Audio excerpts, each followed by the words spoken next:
Hey, how's it going, everyone? Welcome back to It's Poppin', where we talk about everything pop-up camper related. So in this video, well, as you can see from the title, essentially what we're going to do is we are going to re-renovate our already renovated pop-up camper. So this is our 2008 Starcraft 2409. We renovated this pop-up camper about 2 years ago or thereabouts, before It's Poppin' even existed or anything like that. And this was actually our second pop-up camper that we renovated. We tried some new things. We redid some old things that we liked from our first renovation, but ultimately we found, and this is after doing, of course, the Palomino, there's some things that we wish we would have done differently in terms of the renovation. So, like I said, in this video, we're going to be doing or re-renovating, remodeling, redoing, I guess, some things within the pop-up camper that we wish we would have done the first time around. And not only are we going to do some remodeling, re-renovating, we're also going to be repairing some things that haven't held up over the last 2 years. Now, normally it's only myself, of course, my wife, and then our 2 dogs. So it's seen some use from us and maybe a little bit of abuse from the dogs. So we're going to be repairing some of the things. We'll show you some of the things that haven't held up over time. And of course, little touch-ups here and there on the paint and things like that. So come along with us. We'll take you on a journey of remodeling, re-renovating our already renovated pop-up camper.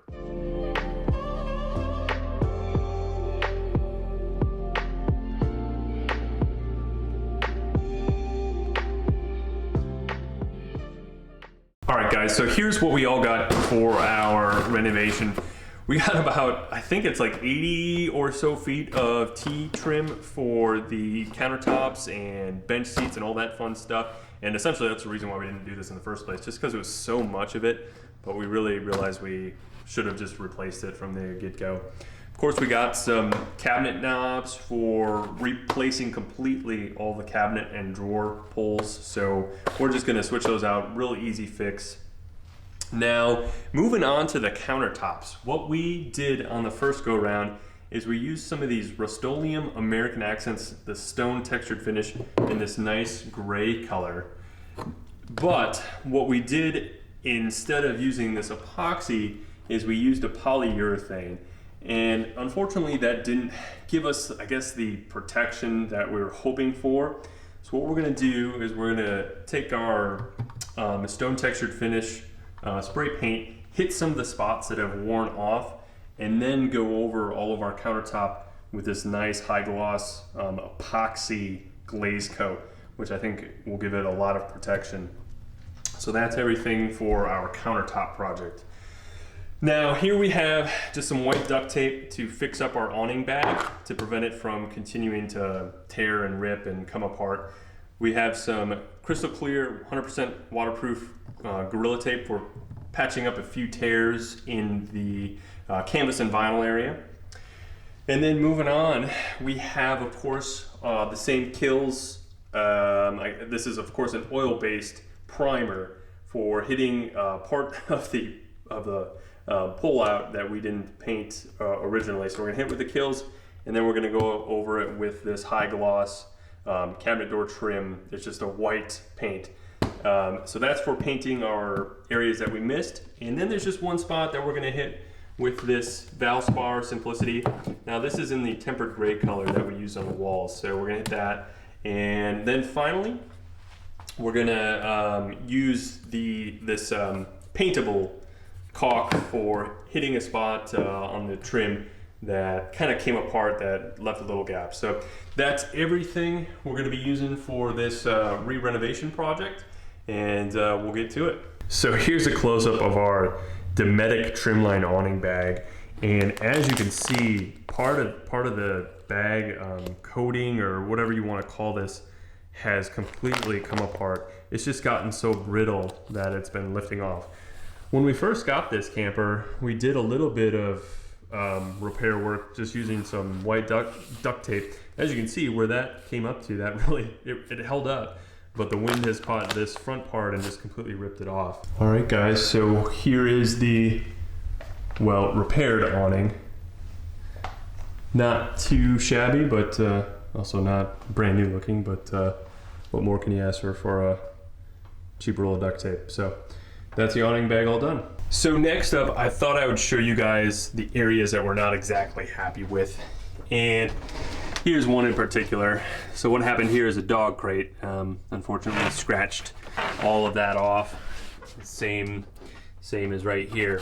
So those, amongst other areas on the countertop, are some areas that we definitely want to fix. Let's see here. Here's another one for you. Oh, and then of course, over the shower here, there are some spots that have come off, and actually, if you can kind of see, rubbed on this piece of Tmolding that we're going to actually exchange out.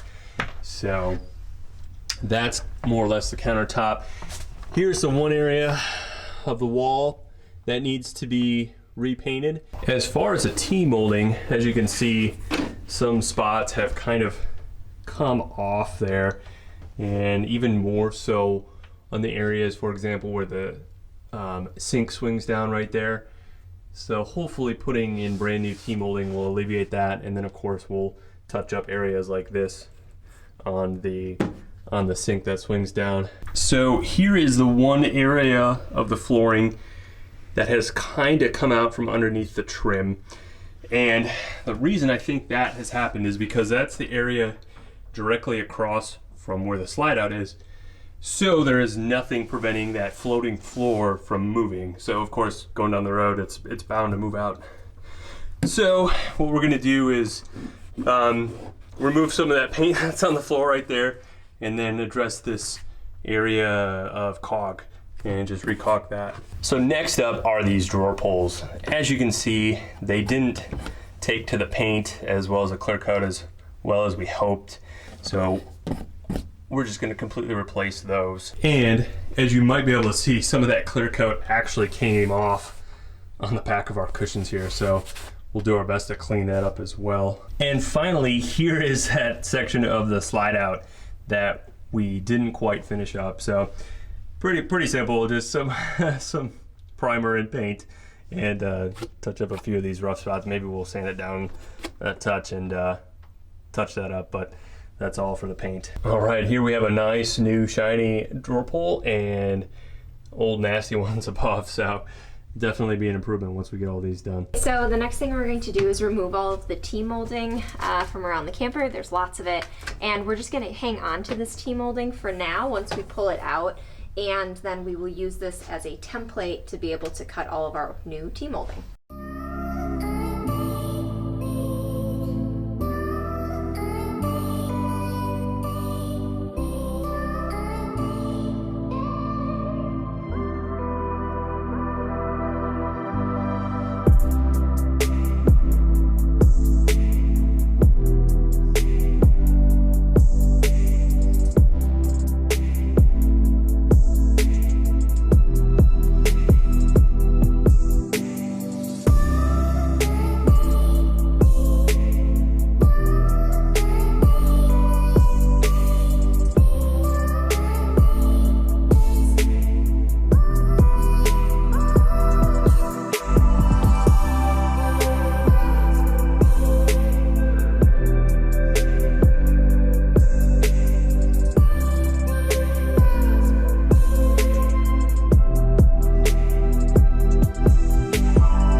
So now that we got all of the countertops that we could take out of the pop-up camper out, i.e. the folding table and the stove and the sink, we're going to painter's tape those off, use some plastic to protect the countertops, and then of course sand down some of those spots that were coming up off the countertops, just so we make sure our spray paint adheres a little bit better. Now, as far as the spray paint is concerned, we're gonna hit these countertops with probably 3 light coats of spray paint, but also paying special attention to those areas that have come up and off, just so it looks nice and even for when we go to put on the epoxy.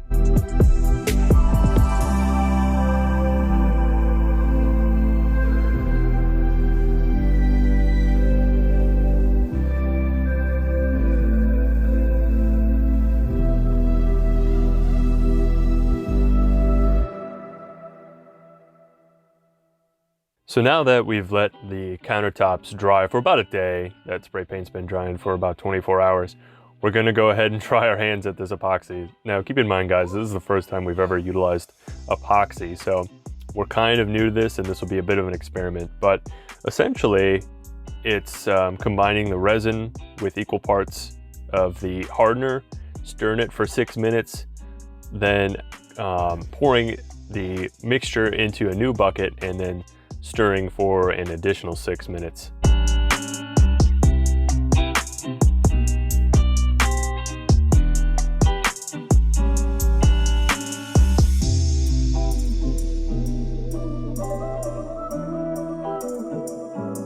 And then once you're done stirring, what we chose to do was pour it into a smaller quart size or maybe pint size cup. That allowed us to spread it onto the countertops a little bit more evenly.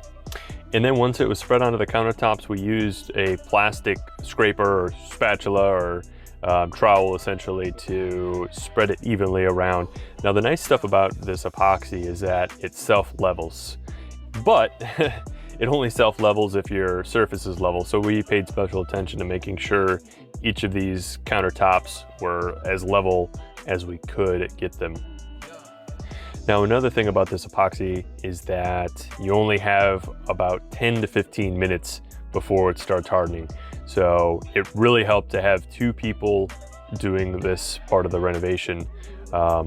One person, of course, pouring and spreading, and then the other, as you see here, hitting it with a hair dryer or a heat gun to remove any of the bubbles that may have formed.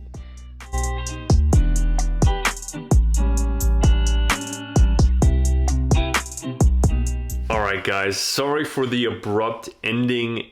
This is essentially what we could fit into this part of the renovation of our already renovated pop-up camper.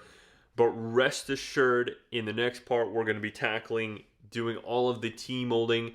We'll of course do some more of the touch-ups on the paint of the walls. We got to address some spots on the floor like I showed you before. But the exciting part, of course, will be putting everything together that we've been doing thus far, seeing how those remodels, re-renovations, what have you, turn out all together. And as always, guys, if you enjoyed or found value in this video, definitely hit that like button. It tells YouTube that, hey, maybe we should share this with other people who might be like you guys who enjoy pop-up camper related content.